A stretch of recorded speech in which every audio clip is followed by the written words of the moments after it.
Well, it started off looking good for Moist Moguls on their map pick, being able to string together a bunch of rounds to be starting things out on Lotus. But Starry, as soon as the sides swapped and M80 got a crack at that attacking half, well, things started falling apart real quick. Yeah, Moist Moguls had such a hot start off in the beginning, and then M80 was able to make the adjustments and shift the momentum completely. That was really great to see. And also, like, in between rounds, we got to see the M80 players get really hype after like clutches, after round wins, and it's really good to see vibes like that because even when you're like down, you don't ever be down in like your environment, like your mental always has to be up. So it's really fun to see M80 like getting all hyped for each other in between rounds. I mean, I feel like in its very nature, Lotus right now is one of the most attack-sided heavy maps currently in the rotation. So maybe that first half was a little bit deceiving, as people would have looked at that and been like, oh my gosh, Moist is crushing. It's like, well, yeah, that's how this map tends to play out. The scary thing was when they switched over to the second half, how was it going to translate? And you could start to see M80 put a little bit of lead to paper in the tail end of that first half, where they were able to find a few rounds here, a few rounds there. But it was really in the second half where things really came alive for them. And that's to be understood. Coming into the playoffs, M80 had a 65% attack side win rate. Very strong on the attacking side, probably one of the better teams on this map on Lotus, whereas their defense was a little bit weaker. So M80 does what they've done all season long. And I do look at the agent comp switch and I'm like, man, like what if? Like, what if they didn't make that change, would it have been any better? I honestly don't know. That's my first thought too, especially looking over at this when you're looking at things like this first kills and how skewed in favor it is for M80 and the fact that Moist Moguls were in position they did have to be clutching. M80 is such a strong team. I'm not 100% sure it would have been different, but it's definitely something that raises questions with that Neon that we're so curious with how it would play out here. We don't often get to see fully jetless compositions from both teams, but I will say this, if any map it's going to happen on, Lotus almost feels like it's maybe a little bit more logical. If you actually look at the top 10 players throughout Challengers, only one of them is even a duelist. It's Narrate, who had like some insane performances for Mad Lions. He ended up being one of the statistical outliers for that team as he had an incredible second split. But outside of that, it's controllers, sentinels, and initiators. It's once you get towards like 11th, 12th, 13th position that you start to see the duelists come in. And I think maybe there's an identity crisis for some of the duelists as they try to find their home on a map that maybe isn't working out so well for them as other maps do. Yeah, I was a little surprised by Neon pick because I feel like they've had so much success with the Jet. And I feel like on the attack side, it's really good because Sim is one of those players that's like, they're really good at diving. They're so good at like kind of going in and like, even though sometimes they kind of put him out to die by himself, he still gets so much info with that. But I think on defense side, he wasn't able to kind of control the pace and the momentum that he usually could on attack side. And I think that's kind of where he fell short. I also feel like this is a map that just Raze works so well on. And it was like, oh man, if they rolled the dice in a different direction, it would have ended up on Raze, but they decided to go with the Neon pick. I understand, you take big risks, but it just doesn't work out for them here. Yeah, for sure. That's just so tough. That's just so tough. And now we have to be looking at this second map in the series and going to M80's pick. And when we're looking at this Fracture, this is one that Moist Moguls, they normally don't ban at first, but we have seen that second ban coming around. So we haven't seen them, play this since Split 1. Yeah, and even when we did see them play it in Split 1, they haven't found that much success on the map. So I'm surprised they kind of like left it open, but I'm sure that if they left it open like this late, like there's a lot of stakes and there's a lot on the line, that they would have something like thoroughly prepared for Fracture this time around. I'm really hoping so, especially too with the Moist Moguls that obviously we can see them switch things up here in the playoffs. We got to see it with that Neon. The fact that this is an unknown factor for Split too, the fact that they are willing to make these adjustments at Bach, I feel like there's a couple of different ways this could go. I feel like there's another agent comp switch coming. It seems like this would be another map where maybe teams looked at what they did in the past and it didn't really work out so well for them. Fracture hasn't necessarily been the most popular map for either team. Obviously, like you guys have said, we have not seen it from Moist Moguls in quite some time, so we don't really know what to expect from this team looking at their Fracture composition. Whereas maybe we've seen a slight taste of what to expect from M80, but even M80, by their own admission, hey, you know, using second split to kind of workshop some things, try new things out. And it's not to say that what we've seen from them in the past won't come out today, but it's just been a bit of time since we've seen the Moist Mogul side. So how are these teams going to come into the map? And also the counterplay initiatives. These teams know each other. It's not like they don't know what to expect from one another. They faced off in the upper bracket quarterfinals or semifinals, excuse me, of the mid-season face-off. And you might think, oh, they've only played against each other. That's it? Well, no. These guys have history with one another, and they know how they approach maps, how they approach the style of play. So there is a world where both of these teams come in and maybe make some changes. What those changes might be, I don't know. We have seen Neon played on Fracture. Maybe Sim's just going to have a Neon day. But we've also seen Gecko implemented in the past, and it wasn't a logical play either. So obviously there are some obscure outliers when you look at the agent compositions throughout Challengers. I'm just really curious to see what the agent comp situation looks like. And honestly, Moist is not really like heavy underdogs here in the map. It's just, again, big question mark. Banned it 4 times this split coming into the playoffs. We just don't know what to expect. Especially too with M80. Sure, we haven't necessarily seen the most going on in Split 2, but they did play it for the mid-season face-off, and it was something that was actually pretty strong. And when we got to see them played in Split 2, there was a little bit of a composition deviation. There was a little bit of a change, and it didn't work out. So with that in mind, I am curious then, Starry, with how this one will shake up. Yeah, I wanted to see if Moist Moguls is going to go back to the comp that they played during Split 1, although they didn't find that much like success in it. I mean, they have like played it before, if they're going to bring out like something new. And oh my gosh, look at their comp. Goodness. The double duelist comp, that's interesting. Put it all on the line, baby. Put it all on the line, right? This was definitely not what I was anticipating. You know, the last time they played, Sim would have played as the Jet. Thief getting to slot in as a secondary duelist is certainly a change. They still bring the Brim into play. There's a Killjoy as well. They did not play a Killjoy the last time they played. They actually rocked a Cypher in their last 2 matches. The only thing that really feels like a standover or coming over from the previous game is Sky and Brim. Everything else is a swap for this side.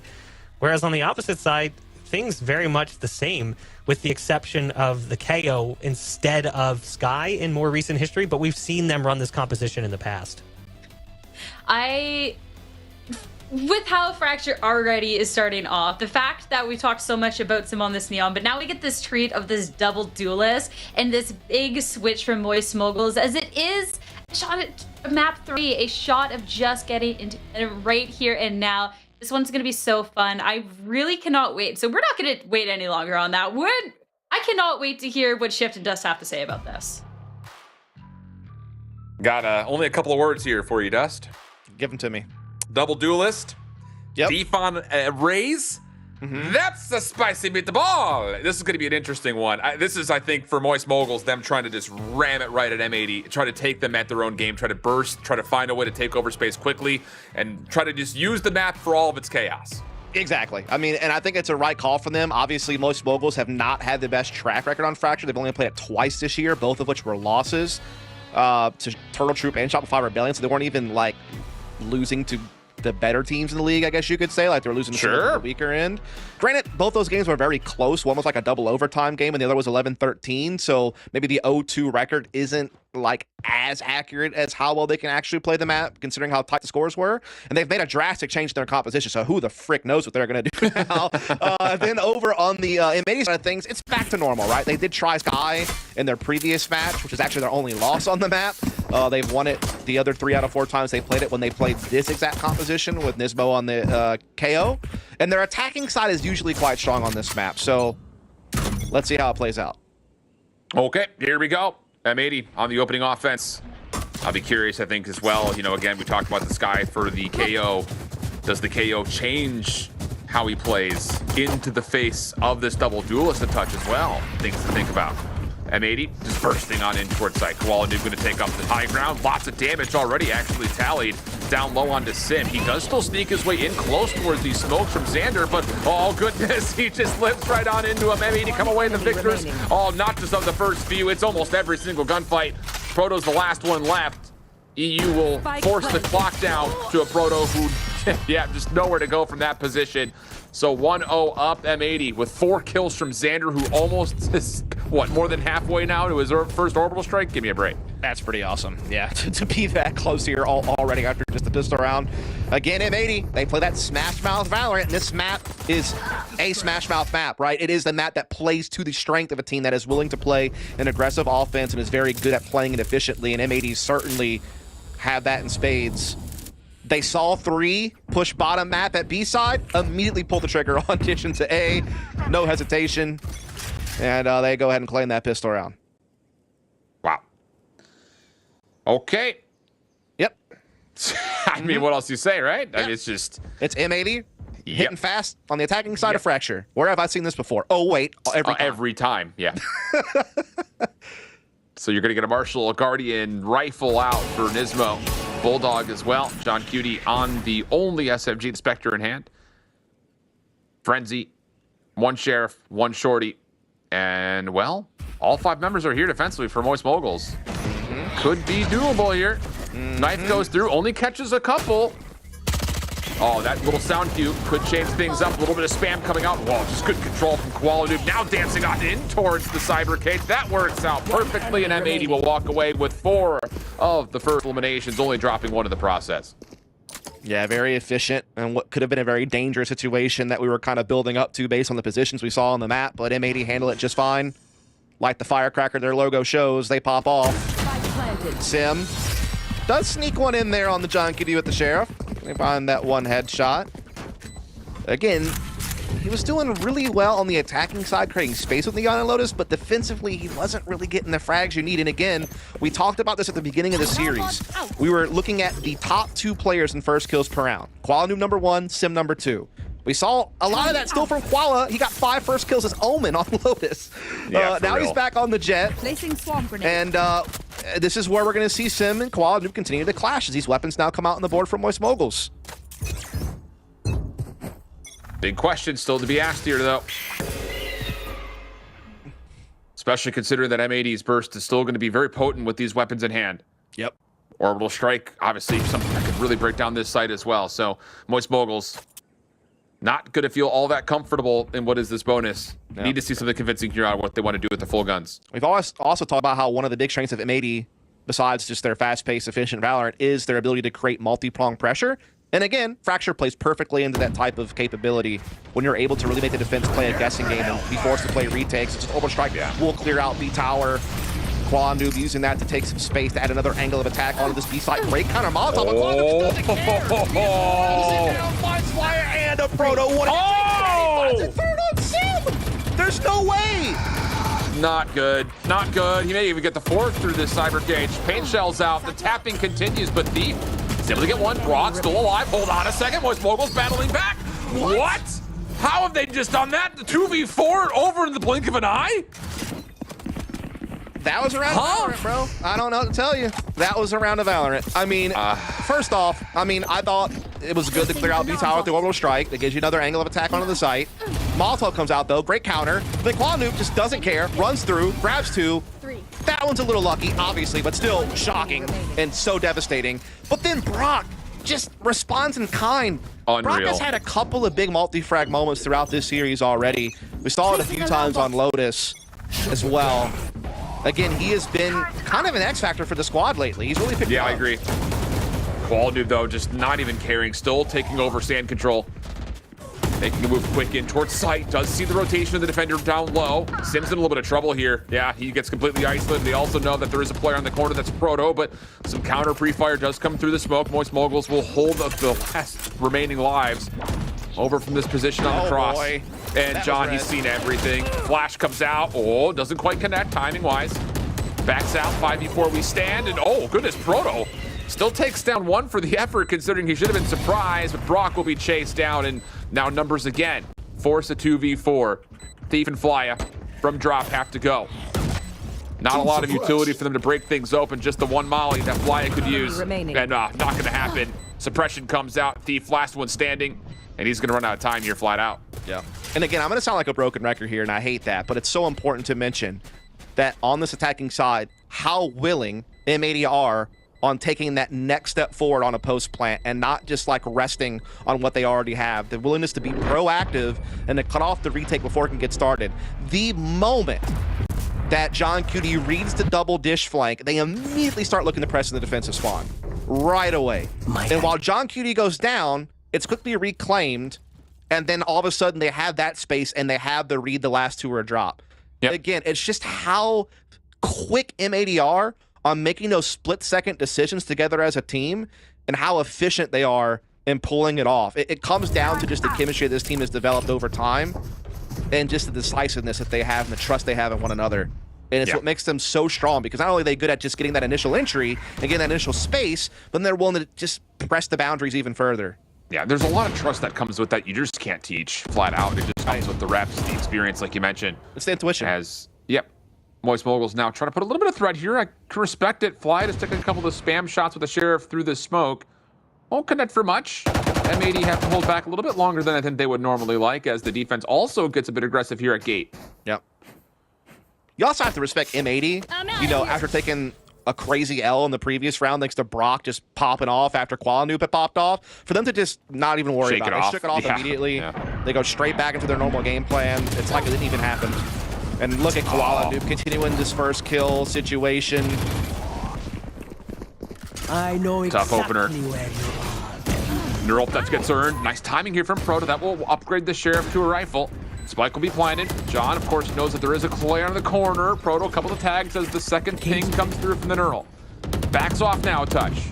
Sim trying to work his way back on. Fast lane will be used. Nade up top. Nismo steps into it. Well, one. Down low. Should get more and does. Last one to find is Brock. And, well, it's a spam on both sides that Nismo was able to collect for his third. And M80 up 4-1 early. M80 off to a good start again. They are around 65% win rate on their attacking side on this map.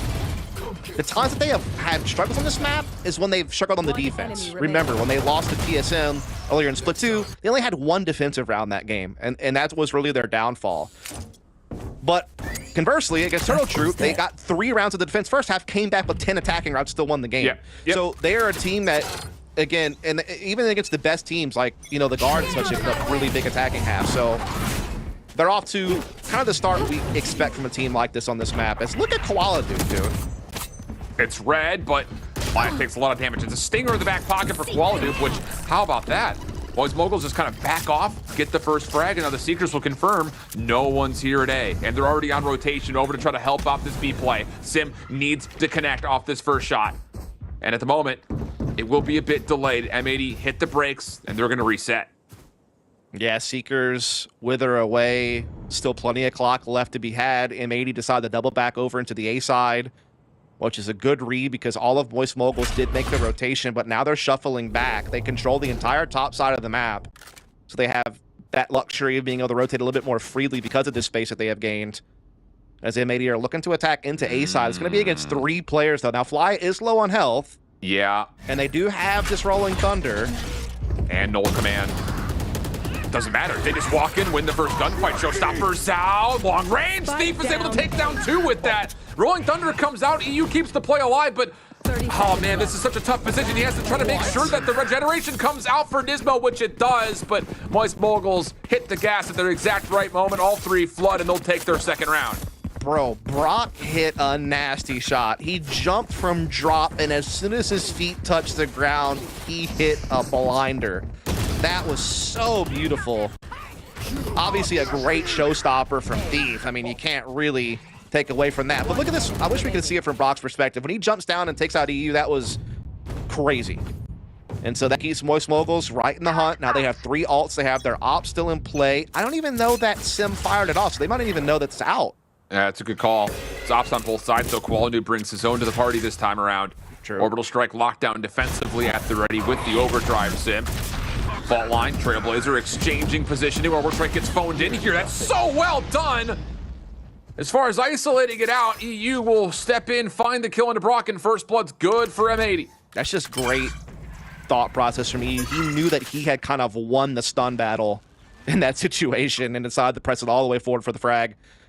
So now they have control of Dish. They have a 5-on-4 advantage. Defense has rotated. They're defending Sands by the door. They've actually gone into A-halls, and they're trying to clear out the bottom side of the map. M80 not really paying much mind to this. Not at all. And I wonder if it's because they think it might be a feint, like they didn't actually go through the door, they just popped it open and faked it. They're gonna find out soon enough, though. They sure will. Thing about it is M80 with numbers will be in a very healthy 5v4. There's the call, but okay. Thief's able to take down one, trade out from Xander, and yeah, they do know that a second member was nearby inside of halls, so it will be the opposite Koala Noob trying to hold this. And all connects, fly and drops. Oh, and the timing on this sim is perfect. One more in the corner, bang, no worry. 3 kills for Koala Noob and M80 go up 5-2. Koala Noob in first kills. I mean, obviously it was EU the first kill of the round, but it's just Koala Noob able to take these aggressive angles and just fend it off. The second shot that he hits onto Sim is just such a quick reaction. I mean, boom, like that is so beautiful. And those are the types of frags that win you rounds. Oh yeah. I mean, there's not much you can do against that. Cold start here for Moist Moguls on the defense. Worth noting that in their losses, both of those games, they did start on the defensive side, and they only got about 5 or 6 rounds defensively. Oh, what a good knife. You hear the overdrive get popped, everyone backs off from it, but it doesn't make much of a difference. Moist Moguls are still pushing forward. Aftershock trying to stall this. Same with the trap, but ultimately, there's still a flash out here. They may catch him on rope side. No, M80 are still fighting back. Oh my goodness, it's a bloodbath off spawn. Thief still surprises, gets 2. Xander's gonna call the orbital strike in on 6 HP. Doesn't quite get a kill. He's got Thief down to 11, but Brock can heal him up, and that's exactly what he'll do. Yeah, that was a very risky orbital strike. And there's just no guarantee it's gonna get you what you need. You have low HP, you don't have Spike in your possession. I almost wish you would have just held onto it. Waited until the next round to put it into play. As it stands, he's got 6 health. And time is pretty much the only thing he has on his side that they're going to double face him. Oh, what? Get off my lawn. No. Nah. Are you telling me that just happened, Shiv? No, I'm still, did it happen? I don't even know if it did happen. So, I think it did. Dude. We need the replay to confirm. No. What? That's actually so... Dude, Nismo's out of his seat, bro. I am too. I wish the viewers at home could see. I don't... Oh. I mean, I feel bad because we didn't give it maybe the justice it deserved on how hype those 2 frags were, but it just came out of nowhere. Like Dude. an RKO from the top turnbuckles. You just can't see that one coming. With 6 health, they double face him? The spacing wasn't even that bad. No, it wasn't. It was just a transfer of the heavens. I can't, like, normally you could be like, oh, Moist gave him 2 1v1s. What a mistake. No, not really. He just kind of, dude, I'm still not over that. And we're in the next round. Sorry. Yeah, I'm trying to refocus. I'm trying to recalibrate. I'm trying to get back into this. Holy cow. What a momentum shifter that is. It felt like Moist Moguls did everything they needed to do. And now all of a sudden it's 6-2 and you're on an eco with a Guardian, 2 Stingers, and 2 Sheriffs on the cross. Sim, he's stuck. No, it just goes from bad to worse that quick. Brock does fight one off. I'm telling you, with a Stinger in his hands, anything is possible. We go 4v4, but Thief steps in, and with that, John takes the kill. Here come M80 on towards A. Yeah, but Brock has his trusty Stinger. Oh. And Brock and the Stinger have been such a couple, but the power couple will not come through this round as M80 continue to pour in, continue to just blast their way forward into what should be a 7th round unless Flya could pull off this miracle 1v3 with the Sheriff. He's got a Molotov. Maybe flush someone out of position, but that's really about it. Molly out. It's really well played. Doesn't matter. Okay. Oh, you wanted this fight? Here you go. Oh my goodness. You asked for it. Yep. 7-2 the count. Here's the big news. 3-18 combined for Fly and Sim. I mean, that's tough. That's not ideal, to say the least. That is it's tough. one of those things that's like, and I get it. When we were going through map number 1, Sim swapping over to the Neon, we talked about his ability just to be manipulative in first blood engagements. He takes more than anybody else on his team, but now it's a problem. And it's a big problem. You hate to single somebody out, but it has been a reoccurring storyline in this series, and it's just so unlike him because he came into this game. I'm talking split 1, mid-season face-off, split 2, the first matches of playoffs that Moist Moguls has played, including an upset over the Guard. Sim has been top 5 in almost every metric. He's been so mint for this team all year long. He has been one of the most impressive duelists out there. He's just not in it today right now. Yeah. And hopefully he'll get there, but it needs to happen quick because they're running out of rounds. Yeah, just need to save this half, and then hopefully you start to find the activation of this Neon Fuel more impactful on the offensive side. That much is for sure. Yeah. But it's not just the conversation around him. You just too, can't though. afford to have it happen when you're up against an M80 team who's firing on all cylinders. Correct, absolutely. Oh yeah, by the way, you remember that Xander got that ace in 1v2 with 6 health? You remember that? Yeah, sure did. That was fun. That happened. I remember. You remember? I remember. EU Rolling Thunder at the ready here in a full gun round.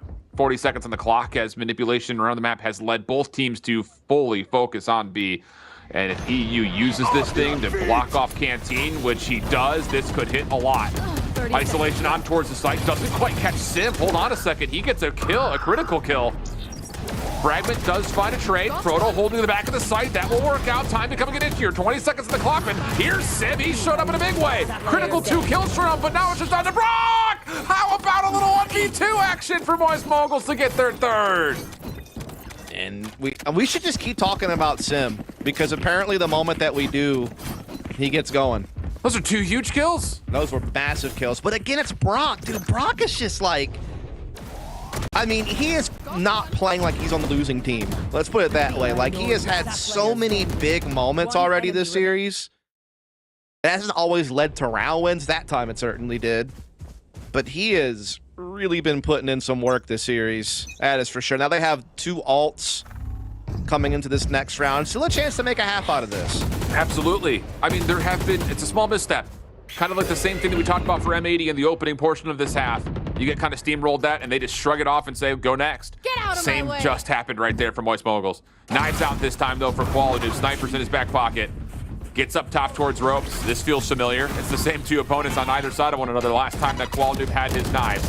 This time he takes his focus in towards the site. Sim is sniping. Not going to be able to take the better, though. Quality just goes high. Right-click misses, but Xander follows up. Damage is good, and M80 get their entry. M80 just never skip a beat. You beat them one round, so what? They're right back to the next one with the same mentality that they've had the entire game through. They do not get shaken. That's another big thing about M80, dude. I mean, we talked about all the different things that they have going for them, how they have such strong players in every role, how they have such an efficient, fast-paced playing style, the trust, the chemistry, the spacing, the trading efficiency. I mean, we've named a bunch of different things, but the other thing that they have is just, it seems like they never get rattled. Like, even when they like lose a big round or have something go against them, they just are so stoic. Yeah. Now, granted, Moist Moguls can be credited for the same quality. Like, they're not letting up either. They're still trying their damnedest each and every round, and they've had a couple of close calls. They've stuck in a couple of wins, but it's just M80 a little bit too powerful today on this map. At least for now. That's a good Still a whole point. another half to play. That is very true. Orbital Strike gets earned here as well for Fly. That could be critical defensively in a round where you only have 1 rifle, 2 sheriffs, 2 stingers. Wall noob may take it out of the picture, but oh, what a shot that is from Flya on the smallest of angles. Orbital Strike's gonna get called in, and the stun combines, and Xander's gonna get 2 for it. What an absolutely beautiful layer of utility, but Brock has a stinger. That's all you gotta say. Gotta have to say that. Thief Showstopper gets popped. Hold on a second. We got more explosions on the way. Paint shells come through. Flash holds off from the follow-up. We have a 2v2. Thief on the corner. Oh my goodness. Steps in, finds John. EU turns into a 1v1. No idea. But he's at low health, and no one has any idea where Brock's gone. You could He'll never get have across. guessed that Brock would go all the way around. He's picked up a rifle as Never. well. He's got health advantage. And now he's got upgrade and firepower. And again, EU, how could you ever read that? Okay. What? Well, Now, now he's heard it, though. Yeah, Trailblazer. he knows it for sure. Trailblazer does not go into Canteen. Aftershock, fault line at the ready. But EU's going to trust the angle. Guiding light goes right over his head. There's the check, and whoa! Brock tried to go for a second, not going to work out. And with that, it's a 9-3 half in the eBay clutch to M80. Ah, that's going to be painful. There was, what, 3 rounds into the Moist Moguls are going to be kicking themselves saying we should have I'll had. say this, though. It would be very hard for Brock to read that post-plant position. You just... Because if you're Brock, you're thinking, there's no way this guy knows that he flanked him. This guy's likely having to play, like, on-site, B tower, Maybe he pushes top side of the map. There's no way he's bold enough to step into our spawn. You know, like, that's because that's probably where I'm supposed to be rotating from, right? So Sure. I can't really fault Brock on that one, but again, it does eventually add up when you're only able to fit around in here or there. I will say that there's one banana peel out there for M80. It is their defensive side of this map. They only got one defensive round against TSM earlier in Split 2, and they only got 3 defensive rounds against Turtle Troop. So they have had a couple of missteps defensively on this map. Uh-oh, here we go. Full contact over through tree. Sim gets the first, traded out. 4v4 we stay. Cyber Cage goes down. That allows the defense to back up and hold the numbers at their current status. Everything resets. Yeah, again, if you're Moist Moguls, you're playing this die double duelist composition, you need these fast-paced plays to work. Like, you need them to find success early and often. That is critical for them to stay afloat in the series. But M80, they know what they're up against. They know that that's the case. And so they're trying to get themselves ready with their own aggressive counters, as well as maybe being willing to play a retake if need be. This time, equal footing. Defense going to try to go for a late A poke here for Intel. Flya is here. Oh, well done. It's a great double from Flya, just lurking through. Sure, there's the trade, but the numbers shift to the favor of Moist Moguls. On to B. John's going to go one side, Xander the other. And Moist Moguls are double stacked on Xander's line of sight, and that will be good enough for the first. John, red, toyed with, backs out. Here's a little pop through, and how about that? Thief just boops himself right into the line of action, and that will work out for the pistol response. Beautiful play from Flya there on A solo, getting 2 huge kills, timing the utility perfectly, keeping the defense interested, really unlocking the path forward onto B. So nicely done. That was kind of a round they needed just to survive, just to hang around in this game. Without that, it could be over quickly. Yep. Now they have it. A chance to build on that, close the gap. We are seeing some investment here from M80, though. They're going Ghost and Marshall, so they're not going to just sit idly by and give this one away for free, but obviously they're still behind.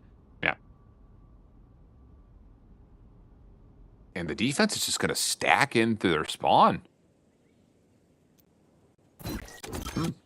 They're going to trust the Marshall on one side, the Spy cam on the other. Yep. That's everything. And then they just want to be able to get the rotate as quickly as possible to try to create chaos and just fight their way out. I mean, that's that's their game plan. Trailblazer comes through, pushes Quality Noob off the angle. He does get stunned as well. I love this safely. I love this. Is nuts. The fence seems to read it, though. Like, they're coming back towards B side. There is an alarm bot there. Spy cam. Spy cam, my fault. There's no Killjoy on their team. That would be kind of necessary. Well, here we go. We'll see if this defensive stack in the middle works out. Marshall shots being spammed through the fast lane. Nothing landing initially. Flya getting some damage of his own. Here comes the quick contest, though. Hold on. Nismo gets a double. He gets more than that. A third comes through. Thief going to be tested. Nismo gets 4. This is just for now the ace. And a Proto's not on site.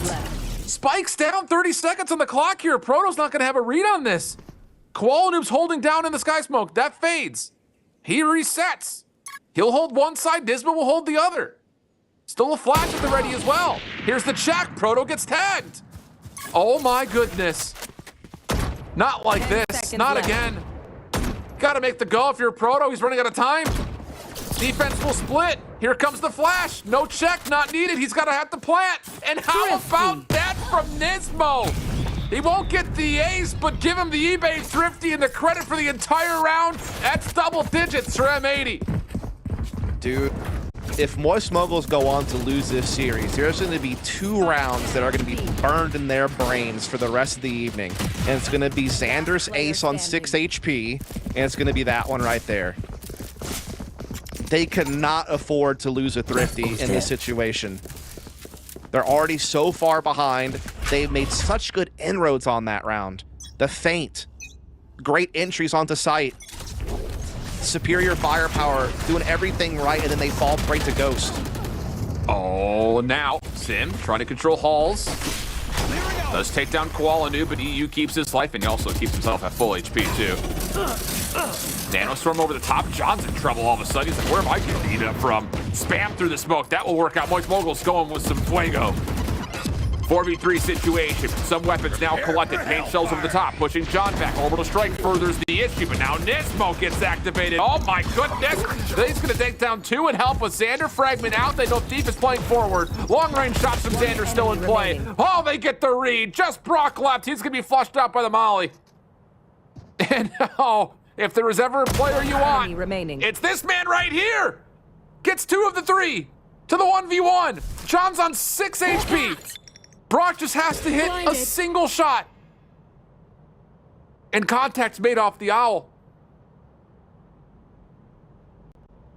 John's still holding that deep angle. Waiting to see if he can maybe catch him out, but oh my goodness. Just tallying onto a long list of Brock clutches so far through playoffs. Oh boy. Dude, Brock has been incredible. And he's up against John Cutie, who is actually in the top 10 for clutch percentage throughout all of challengers. M80 has 3 players in the top 10 for clutches right now. But Brock has been just such a big force to be reckoned with on the server throughout this series so far. And you gotta credit Moist for shaking off that previous round right away to come up with another big dub. I mean, again, it's the battle of composure, and both teams have composure in spades, it seems. Well, here we go. Quick execute on the way again from Moist Moguls, but Nismo did get that orb. That allows him to get the null command earned up. Quality first blood in the fast lane. Aftershock holds back the rest of the offense. And Moist Moguls will continue the rest of this round to do a 5v4. You could not convince either of these teams that they just lost the previous round ever at any point, it feels like just the way that they come back the next round is very impressive. I have to credit both teams for having very strong mental throughout this series. This is still very much up in the air as far as this round is concerned, considering Moist had the superior firepower, but M80 have one more with way less, and now they have a man advantage with a couple of Vandals. There's a lot of time still left as the attacking side trying to come on to be with this spike, but it's being spotted and it's being swatted away. Yeah, it's just the crossfire so strong from this position. Protoss starting to sneak forward, but no. Quality not to be denied. Trades are out though. Thief for a 1v3 of his own. He's stunned up. John doesn't take the initial peek. Double stack once again. Thief getting tagged up from both sides, and John this time will provide the last kill needed. M80 up to 11-5. And it's getting down to the wire now for Moist Moguls. They are running out of options. They're going to be force-bind for the rest of the game now. They'll get everything that they can, scraping the bottom of the barrel. And again, they are a crafty team. They've already made some big plays happen to keep themselves in this game. But the way M80 are just on right now, how dominant they've been overall for the map, they seem destined for Ascension. They're just 2 rounds away from securing it. They were a favorite before we even played our first game of the season, and they have proven that time and time again that they deserve that title. On M80 gonna go quick. The flashes, the fault lines, all of it hitting. The knives are out. Oh, good orbital strike behind it. Just goodness. Round's over. I mean, what wow. the hell? M80, don't tell M80 they're playing defense. Match point. Don't tell them that. They don't know. Oh man. But I like it because they know they're up against a double duelist composition, and they know how divey that's going to be. And they're going to be like, we're going to not even let you get off the launching pad. And now they are 1 round away from Sao Paulo, 1 round away from Ascension, 1 round away from a shot at making VCT next year for the Americas region. Again, they have been the cream of the crop all these months long. It seems only fitting that they would be the first person to get there. But Moist still has something to say about it. Oh, bro, and shout out our free cam ops. That picture is perfect. Less talking, more doing. Stakes are high, and there is no talking going on right now between these 2 squads. Not internally, not between one another. It's just get on, get towards A. Kualanu, off out, contact made. What is that shot from Proto? Are you... Okay, hold on a second. Null command gets spent. EU has the Rolling Thunder. Fragment gets thrown out. That will clear out 1 corner. Still not using the Rolling Thunder. The longer they hold on to this, the more they're going to have an idea. This post plant is all over towards Hull side. Here comes EU. Uses it beautifully. Nismo follows up. EU right behind, leaving Proto by himself. Still has the Sheriff. And he's been red. Yep. Not gonna happen. M80 too clean on the day. 13-5 on their pick after a 13-10 on Moist Moguls. M80 will be our first team to qualify for VCT Ascension Americas. Indeed, they will be. And again, it seems only fitting they would be the first to punch their ticket to Ascension, considering how strong this team was on paper before we even hit week 1 of the first split, considering the track record of these players individually, considering what we've seen throughout challengers. They have constantly been the dominant force, particularly on the attacking side of each and every map that they play. They were top 2 basically the whole way through, and they have kept that up, and now they are the first to make it to Ascension, and they are going to be a handful for every team that they're going to meet there. My goodness, what a beautiful team.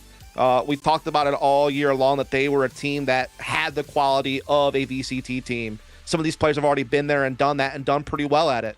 And yeah, you know, despite some adversity on the first map, and I give credit's due, Moist Moguls, they played a hell of a Lotus, and they never faltered as far as, like, you know, giving up or something like that on the second map. Sure, even when they fell well behind, they kept going, kept making plays, they kept trying, and they still have a shot in the lower bracket finals. They're not out of it yet. That is important, but for now, we have to celebrate, you know, the excellency that is M80.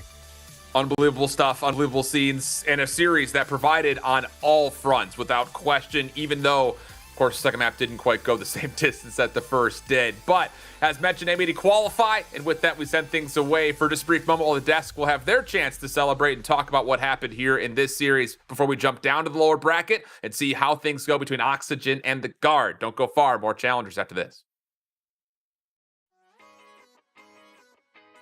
I do not think going into this whatsoever that M80 moving on and qualifying for Ascension would have been something that anyone wouldn't have expected. This team has been on fire for so long. It was just whether it was going to be the upper bracket or the lower bracket, but they're going to clean it up right now and be moving on. I look back to the very first episode of this, back when we showed Spike Down to intro, and I'm pretty sure almost everyone agreed with the power ranking top 3 that we saw from the analysts on that show, as it put M80 and the Guard in that conversation. It's really not a surprise to see M80 be the first team to make it out. The storyline has been playing out all season long. The script has pretty much written itself. We knew this team showed promise.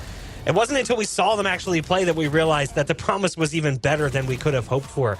This team is incredibly talented, and now they get to punch their ticket to LAN. I'm really excited to see what this team can do in a LAN environment.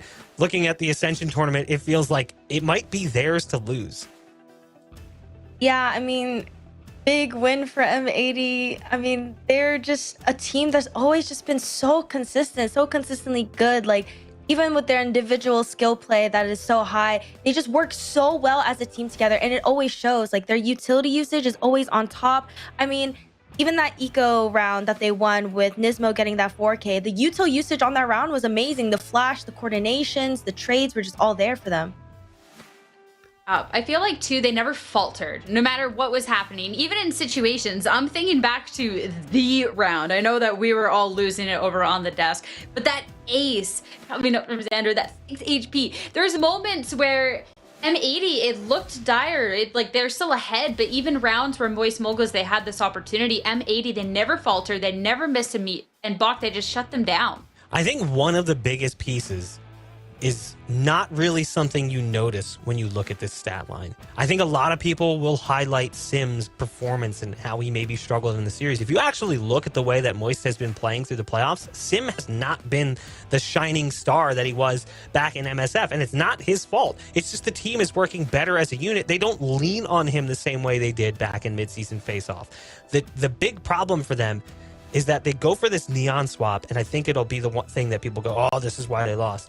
I think the issue is that they didn't set him up for success. When you swap a neon in, everything changes. It's not just you breaking timing for the opponent. Your timing shifts completely. You have to now learn when to flash and how to set things up, and they just never did. Map 1, they had 24 assists compared to 49. Map 2, it's 18 assists to 71. You can kind of get an appreciation for how well M80 plays with each other, whereas Moist felt like they were kind of individual units. They weren't really working the same way as a team. It honestly felt like Moist back in Split 1. Very disconnected, a lot of individuals, unfortunately. Yeah, I think for Sim especially, with like the tempo changes on Neon, Neon is one of those agents where they can beat the enemy team's util usage, you know, like that's just how like fast Neon can go. But if not set up properly, I feel like Neon just kind of runs into their death a lot.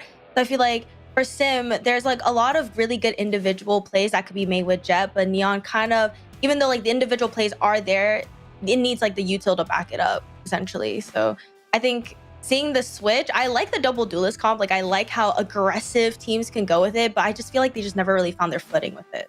And I think it's important to point out, too, I will always applaud a team who's willing to try something new. And I feel like we often criticize teams who rock new agent compositions, but then praise them when it works. Looking at Moist is a great example. They rocked a new comp on Ascent. We were like, this is amazing. They're the best. Look at them innovate. But then people will be like, I can't believe they changed their comp. What a bunch of idiots. You got to try new things, and I applaud them for taking that initiative at this level of play. It is unfortunate that it doesn't work, and it is very difficult to try to slot in a Neon. It's not just simply speeding up the game. There's so many moving parts and pieces to pro play that you can't see, and there's a lot of nuance to it. And unfortunately, it didn't work out for Moist, but they've still got a chance in the lower bracket. They still have another crack at it. And no great team's gotten where they are without a couple of hurdles. So it'll definitely be a great match in the lowers to see if Moist Moguls do have what it takes to be moving on. But it's time to celebrate M80 a little bit more. We're going to be having an interview up shortly. Enjoy the post-series match highlights while we get that together.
And with that, we have our first team moving on to the next stage of our competition, moving on to Ascension for a chance to make it to America. So congratulations to M80. And we're going to be talking to Happy a little bit more about this. A fantastic win coming out. And I feel like throughout the split, through everything, M80's worked so hard. So how are you feeling now knowing that you've secured this spot? I think there is a burst of emotion within the team at the moment. Everyone is incredibly hyped up. I think we deserved like the amount of work that we put in and seeing the benefits of it. Like it's a legendary feeling, no matter the game, no matter the tournament. And we worked so hard and finally paid off. And now we can say, okay, we got this now. We've definitely seen the result of that work during the entire split, everything going on. And I would love to know too, as we got everybody here, everyone getting this win together, what you would credit for this team to getting this success, to getting this victory? I think, as I was going to say on Twitter, everyone stepped up at the right time. Everyone poured their fucking heart in, and it was like absolutely insane to watch that.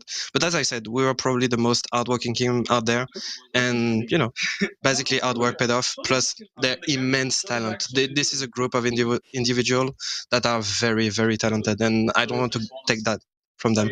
They deserve that. Any of it. Yo, don't fucking kill him. No killing anyone. There's still more Valorant to be played, all right? Yeah, we still have work to do. At some point during the series too, we got to see the player cams and the energy was just immaculate. Everybody was popping off. It seemed like everybody knew that this was in the bag. Look, it's pretty simple. Even if we start slow, we are always a menace, a threat to them. So I guess that is, again, one of these games where we start slow, but we understood that as soon as we switch side, the mentality is going to switch as well. And once again, we did it. And thanks to all the preparation, thanks to the talent. Again, this is no accident. This is not random at all. We knew that that's going to happen. And we got to see the talents of the players really shine through that. There's a couple of really, really clutch rounds. One I want to talk to you about, because we don't want to get a cam for you, is how you were feeling during that ace from Xander, that 6 HP, that double kill, that spray transfer. What you're thinking then? You know what's funny? If you had the team's comms, people were talking about, okay, like, I think he asked, do I save here? And then they picked him together, and then he had that incredible headshot transfer, and we all exploded. And I was like, oh, that's impossible. And that was it. Like, that moment, I knew that that game was done in the set, for sure. It was such a great moment. And now, our final question to wrap this up so nicely. This one coming out from our fan zone, coming out from First Night of Me, asking, especially we got the happy team here, we got everyone celebrating. Any special plans for Brazil, or is it just going to be practice and work the entire time? Look, I think we have a pretty good system, good prep overall. I think we're going to keep it exactly the same. The first thing that I said to the boys today is that this is a regular day. The pressure is on them. We have the experience. We have the players. We're going to be fine. And as long as we have that mentality, we're going to do just fine. We don't have to hype ourselves up to win. We're completely fine. So we're going to keep that in our minds going into Brazil because, as I said, job is not done. Okay, so today we rest and then we work again. Get a little celebration in with the team too. Congratulations to you. Congratulations to everyone. What's up? Have a scuffed W.org. Most scuffed ever. The most scuffed ever. Everyone is here. Everyone is celebrating. Pretty chill team. Pretty chill team with the best pop-offs. Thank you to you. Thank you to the team. Have a good rest of your night, okay? Thank you. Thank you for the info. Thank you. All right. We got our first team moving on to Ascension, and the vibes are immaculate. We do have one more series on the day, though, as teams still fighting for the chance in the tournament. We're going to be seeing the Guard going up against Oxygen Esports after this break. I feel like I have the best comms. And then I think the worst would be, I don't even know. I honestly don't know. Maybe a Proto or Thief. One of the two. But it's not like they're bad. It's like they're just the ones that focus the most when they're like playing it, you know? Like their comms are all good. Best comms has to be Fly. He's our IGL. So definitely him. Worst comms, I'm just going to say Sim because he's a young guy and he gets excited a lot. So he starts screaming sometimes. So I'll say Sim. We'll do that now. Free, he's got the worst comms. Needs to work on him. And I'll you know what? I have the best comms. Yeah, I think Verno, the best and the worst. Yeah, when he has something to say, it's perfect, but it's not all the time. Best comms would definitely be John, because he's always like trying to get us back into like he's trying to make us focus. I think we're all pretty hectic. I'd like honestly say that I probably have the worst comms, which is stuff something I'm working on. Best comms on the team, I would say me or Net. I would put Net above me.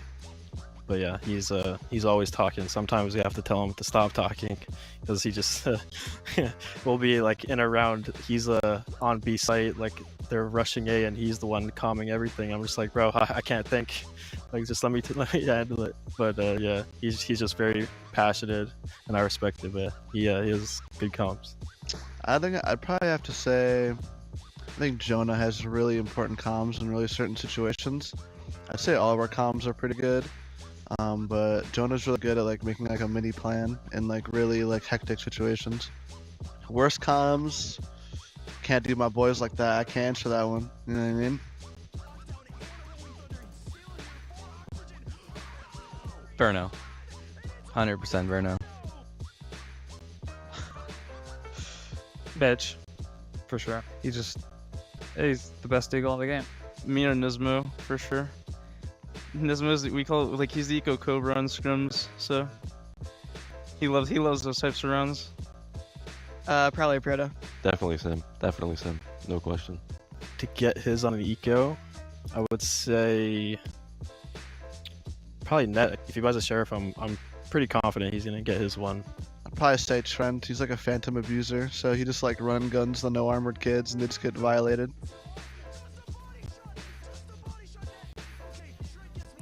Best util usage, I would say me. As the initiator, I feel like if it's not me, then that's a bad sign. So. Best utility usage. I'd have to say my jet smokes are pretty insane, so I think it'd have to be me, the jet player. I have to say Fly. He's our IGL. He's our flex guy. Throws all the flashes and everything. So definitely him.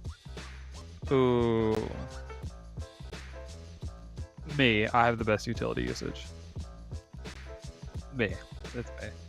No, I mean, I play Senti. You know, it's easy. It's always the best.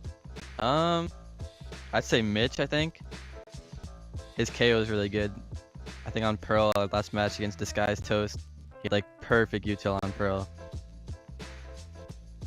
I mean, it depends the character, right? Like Sova, Dan's insane breach. John's honestly an insane breach. It really just depends the role. Nismo's obviously his KO flashes are like god tier, like so. They're all like so insane. Just like it's a different role, so it's kind of hard to give a good answer.